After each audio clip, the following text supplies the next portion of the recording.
సరే ఇందులో ఇది క్లీన్ చిట్ వచ్చింది. నెక్స్ట్ ఏం తీసుకున్నారు? బాత్రూమ్ కెమికల్స్ తీసుకున్నారు. అవునా? బాత్రూమ్ కెమికల్స్ ఏమన్నా రోజు వాటరు, పన్నీరు వాటరు, సెంటు వాటర్తో చేస్తారా? చెయ్యరు. స్పిరిటు, యాసిడ్, కెమికల్స్తో ఉంటుంది. మరి ఈ కెమికల్స్ ఉన్నటువంటి విధానం లడ్డూలోకి వస్తే లడ్డు అదే రూపంలో ఉంటుందా? లడ్డు అదే రూపంలో? నేను సూటిగానే ప్రశ్నిస్తున్నా. ఏమాత్రం ఉండదు. సరే, నిన్నగాక మొన్న పెద్ద ఎంక్వైరీనే వేశారు కదా, రాజమండ్రిలో ఏదో పాలకి సంబంధించిన విధానంలో కల్తీ జరిగిందని. వేదవది కల్తీ పాలు తాగితే హాస్పిటల్ పోతున్నాం, కల్తీ ఫుడ్. సరే, నిన్నగాక మొన్న పెద్ద ఎంక్వైరీనే వేశారు కదా, రాజమండ్రిలో ఏదో పాలకి సంబంధించిన విధానంలో కల్తీ జరిగిందని.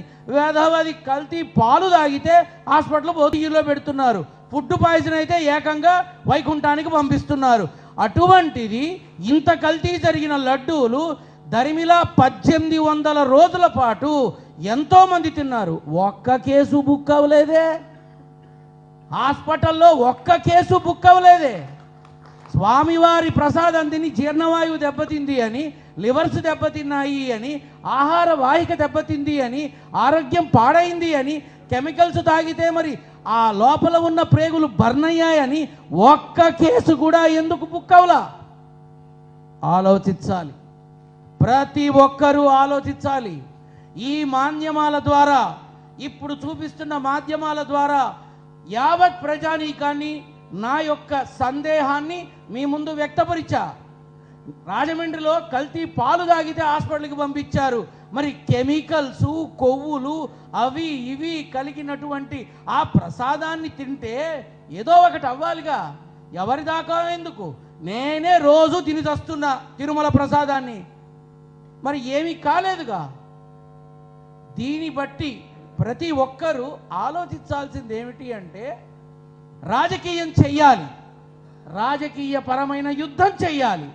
రాజకీయ కక్షలున్నా సరే రాజకీయంగానే చెయ్యాలి. కానీ ఆ రాజకీయటువంటి వాదనల కోసం, మీ యొక్క కక్ష సాధింపుల కోసం దయచేసి భగవంతుణ్ణి వాడుకోకండి, దయచేసి భగవత్ ప్రసాదాన్ని వాడుకోకండి.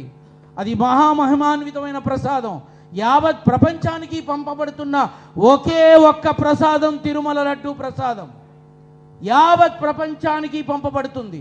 ఆ ప్రసాదాన్ని అడ్డం పెట్టుకొని ఇప్పటిదాకా మాట్లాడి, మొన్న this is very sensitive issue, we must stop this ఏమనాలి? చేతులు కాలేక ఆకులు పట్టుకోవడము అనాలి. బట్ అందరి ముందు నేను తెలియపరుస్తున్నా, మళ్ళీ 2029లో మరి మాజీ ముఖ్యమంత్రి వర్యులైనటువంటి జగన్మోహన్ రెడ్డి గారిని తొందరగా వాళ్లే చూడాలనుకుంటున్నారేమో ముఖ్యమంత్రిగా. అందుకే లడ్డూ ప్రసాదాన్నే పట్టుకొని మరో 3 ఏళ్ళు ఎదుదాం అనుకుంటున్నారేమో. మేబీ అయి ఉండొచ్చు.